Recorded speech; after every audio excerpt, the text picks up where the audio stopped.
Meus amigos, estamos fazendo aqui o nosso motorhome no caminhão Scania. Tá? Esse cavalinho vai ser 4x4. Esse Z aqui eu vou elevar ele por causa para baixar isso daqui, para ficar nivelado aqui.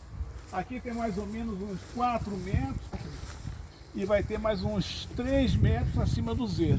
São um total de 7 metros o motorhome todo. Meus amigos, agora aqui fazer a estrutura com tubo mecânico 4x4. Internamente eu vou ter uma altura de 2,10 metros e a largura 2,50 metros.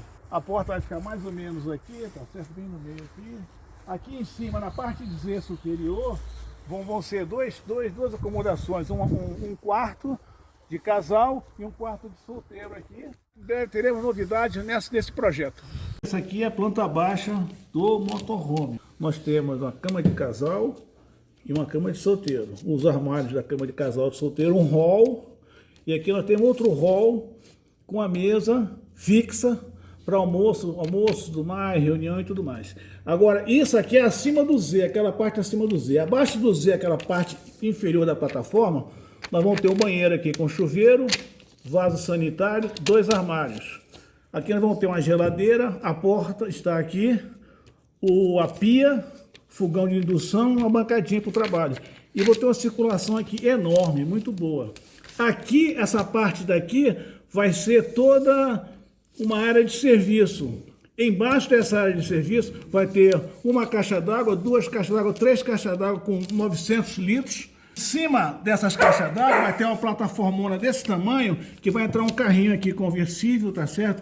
E outras tralinhas aqui, moto, sei lá. Aqui então é a lateral do motorista, digamos, tá certo? De toda a lateral do motorhome. Aqui é o tal que eu chamo de Z. Aqui é o pino que vai encaixar o cavalinho mecânico. A roda do cavalinho estaria aqui. Aqui é a parte da frente. Aqui é o quarto de casal com janela. Embaixo da cama de casal vamos ter um armáriozão aqui para levar tulha. Aqui é o perfil da mesa, no caso, né? Com janelas. Aqui é a janela do banheiro, dos 2 banheiros, né?